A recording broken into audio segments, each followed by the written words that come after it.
and welcome to the show. We've got a battle of the big cats in Sheffield Tigers versus Sedgley Park and the promoted sides in Barnstaple versus Guernsey. But we start with a locking of horns in Berkshire. Rams are looking to make it 4 from 4 after a sensational start, but Leeds Tykes are looking to upset the party, having beaten Bishop Stortford. Joining me on commentary, Rams head of analysis Dave Cox. Lloyd into Morgan. Dixon, a huge tackle coming in. We're going back for the penalty though. Oh, it's on the clock. Charlie Venables is going to take the first kick of the afternoon. Yeah, it's over. And they'll give the away side the lead here at Old Bath Road.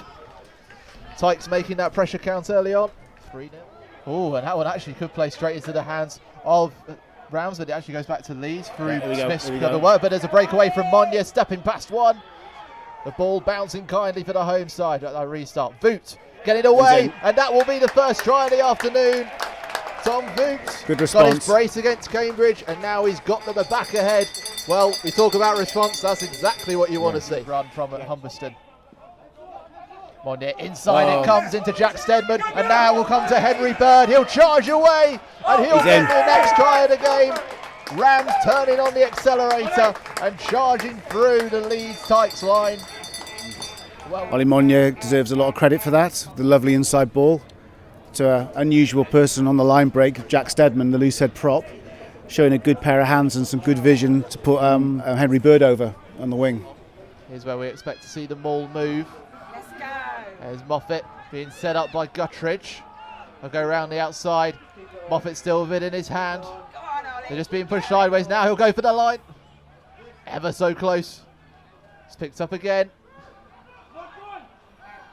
They're moving it quickly. No. And now the try scored, the third of the afternoon. And it's Ollie Taylor who's done a lot of work in that set piece. He jumps for the line on that first phase. Talk to Schroeder. Turning around the back they go. Ball still going. Voot goes for the line. Bonus point secured. Rams driving forward. Tom Voot getting his second of the afternoon. I think it's been coming, to be honest. Leeds' defence has been absolutely dogged the second half, but the forwards seem to be getting a little bit of control now. Now it comes out. James comes out to Bryant. He's got Leicester, but Bryant will go himself, and that goes into Joe. Ever so close, right on the edge of the post. No. It pops out, and that is the fifth try. Rams battering on the door and getting through, and it's the substitute scrum half, Ollie Cole, that bundled his way over. Comes out Lloyd, kicking across. He'll look for his man. It's picked up very well, but not quite onto the line. Penalty. Penalty coming. We'll go round the outside, and Leeds do get their try. It's number 9, the scrum half, Connor Lloyd. He has been everywhere to be fair for Leeds Tykes. Rams continue their 100% start. No stopping the right now. Leeds, they're a good side. They look very, on review of them, they're very skillful. They did a great job against Bishop Stortford last week. They've got good young players, some big boys in the pack, and they really stuck at it well. So I thought our guys did well to get control of the game and see that through to the end. You could tell that they had a sort of well-rehearsed game plan, getting into the 22, then using the forwards while they're in the 22. A strong scrum, driving off the back of the line out. You could tell they were all in the same script. They all knew what they were doing. They all knew what to expect. We're not quite there yet. We're still in the sort of the genesis of creating our identity and the way that Leeds Tykes are going to play. We don't really look at the league table at the moment. You know, we enjoy this league. This is the best league we've ever played in. We're really enjoying it. Here's the rest of the National 1 action, including late drama at Well Hall. We start at the Beavis Memorial Ground, where the Stags only needed 4 minutes to get going. Mike Austin starting a brace.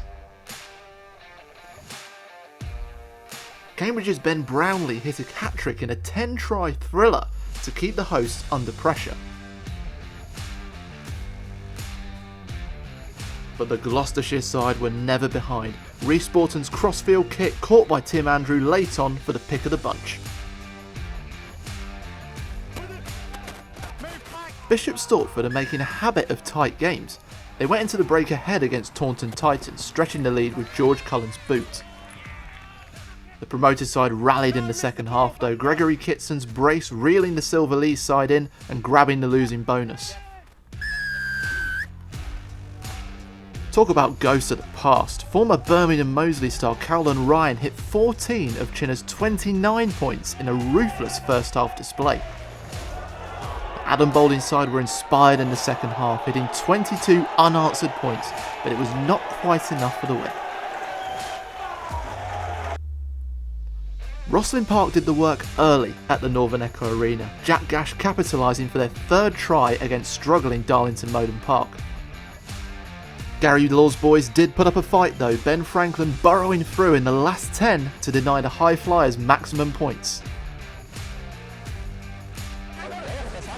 You wouldn't have known Coldy were without a win the way they started at Well Hall, Michael Barlow stepping in after 6 minutes.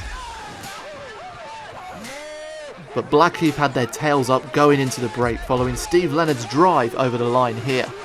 A huge team effort. Fate was on the side of the Cheshire team though, who took the spoils through a 78th minute score by Martin Gerrard. It doesn't get more dramatic than that. Sale put 6 tries past Plymouth Albion at Haywood Road while Tonbridge Juddians had their rest week. Don't forget about National League Rugby's offer with partners Vio. If you want a £200 discount on their camera, head to the website. Rams' bonus point win edges them ahead of Rosslyn Park following their 3-try display in the north. Coley are off the bottom, where winless Plymouth Albion, Cambridge and DMP languish. A trip up the M1 takes us to Sheffield Tigers, who welcomed an in-form Sedgley Park. Get ready for some big cat analogies in this latest Yorkshire-Lancashire clash. Sheffield Tigers have lacked a bite so far this season, and Tom Isles made them pay for it after just 4 minutes. But head coach Jamie Broadley was prowling the defensive line, striking almost immediately. Before Mark Ireland's boot put the hosts a whisker ahead at half-time. Sedgley Park have their own man with an eye for the post in Stephen Collins, slotting a kick immediately after the restart, the cat who got the cream. The visitors to do more than pounced, Emmanuel Effiong and Reece Henderson clawing victory for 20 unanswered second half points and a continued unbeaten start. Let's take a look at the rest of the National 2 North action, including a great day for the city of Hull. Hull Ionians took a ruthless approach against Huddersfield with 3 first half scores, Josh Britton kicking it off. The visitors did rally in the second half with Lewis Bradley's sprint, but 5 tries for the home side marked a 5-point victory. Tyndale brought the confidence from last week's win against Loctonians to Stourbridge, Tom Bramwell scoring with an early man advantage. Neil Mitchell's boys though capitalised on their challenger's own yellow card with 5 tries, Dan Rundle finishing this slick move in the second half. Life in National 2 North just gets better and better for Bourneville, Rob Burrows kicking off a mauling with a brace in the first 4 minutes at Avery Fields. Lewis Kinkett's first half score was Wharfdale's best moment on a tough day, and it marks a long 7-hour journey home. They just couldn't stop flying winger Ollie Dawkins' hat-trick for 3 of the 9 tries to cross the whitewash. Loctonians were all in blue to raise money for Prostate Cancer UK, and they were inspired through Sam Jones to compete with Loughborough students. Their first home game since February 2020 though would end in defeat after Tom Miles grabbed the ball for a clear run and the win. Bladen had glimmers of a massive upset against Rotherham Titans when Johnny Ashman put them 14-0 up after 11 minutes. But a tidal wave of attack unfolded at Crowtrees, the home side blown away by 7 tries, including a score by former player Francis Entrasengal. 12 tries, 9 conversions, 80 points, and that's just for Fylde, who simply hammered Harrogate. While Matt Lansdell had given the visitors some fight here, the leaders were on fire, going into half-time 31-14 up.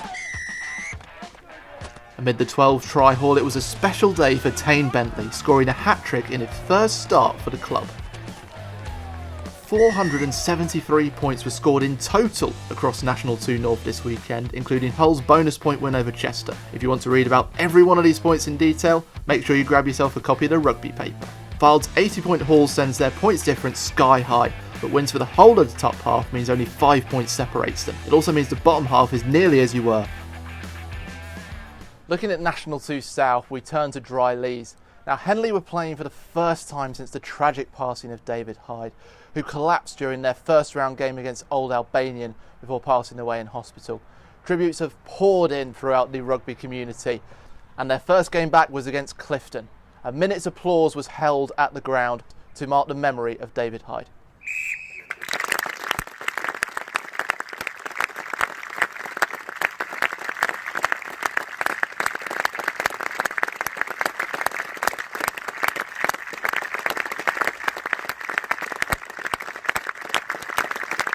Barnstaple and Guernsey have had varying fortunes since their return to National 2 South, but who would come out on top at Pottington Road? Despite previous seasons in this league, these two sides had never met before. While Barnstaple have the longer history, Guernsey have jumped out the blocks with 2 wins. One of the Islanders' key weapons is Fly half Owen Thomas, who sunk 2 of his 3 penalties in a ragtag first half. But Guernsey had the first try of the day. 5 minutes after the restart, Callum Roberts dashing through before Locke Bradley Webb showed off his own running skills. Jordan Reynolds' boys weathered a late charge led by Martinas Drumontas to make it 3 wins in 3 games. And here's the rest of the action from National 2 South, including an inspirational day for Henley. Dings versus Bury St Edmunds was delayed by 2 hours due to a serious injury to Liam Appleton. We wish him all the best in his recovery. The visitors had already started strongly through Cam Greenall's score before Samir Karbuch made it 17-0. But the second half belonged to the Crusaders as replacement hooker Tom Anderson got his second here for the lead on 70 minutes. And winger Tom Hagen put on a skill show for victory, taking revenge for the 24-36 defeat in January 2020 to Bury St Edmunds. Canterbury looked set for 2 wins in 2 as Thomas Williams' score put them on a way to a 14-7 half-time lead. But Rochford 100 had one of the best second half displays of the day, captain Sonny Gay running clear to edge ahead. Canterbury had the chance to recover when Tyler Oliver scored in the corner with 2 minutes to go, but Frank Reynolds' missed conversion handed the promoted side a first win. Another side looking to continue winning ways were Old Albanian, who jumped out the blocks when Nick DeFeo played the game at his own pace against Worthing Raiders. But Rene Drode's side had the bit between their teeth following last week's defeat, Connor Slevin putting them level here. And the day was won when hooker Will Hobson put in a gut-busting run fit for a winger and 5 points and top of the table. Henley Hawks came out firing on all cylinders, second row Sam Lunnan latching onto a loose ball for the first try. But Clifton looked on course to make it 4 wins from 4 at dry Leeds when Luke Cousins put them ahead after the break. Nigel Dudding's boys never gave up, and Ruben Norville's second try of the game put them 2 points behind in the final quarter. It was always Henley's day, from the penalty to James Love's kick to the emotionally charged celebrations. It was all for David. In the other fixtures, Barnes dismissed an injury-hit Westcliff with 6 tries, Leicester Lions earned a reward on an Esher win from some tough opening games, and Redroof hit a bonus point win at Hinckley. Slips by Clifton and Esher allow Worthing Raiders to leapfrog the pair of them to first place. Barnes, Henley and Rochford 100 climb as Barnstaple, Hinckley and Westcliff struggles continue. If you want to get more National League Rugby content in the week, head to ntarugby.com. The first month is over and Rams, the last 100%ers, are top of the pile. See you next week.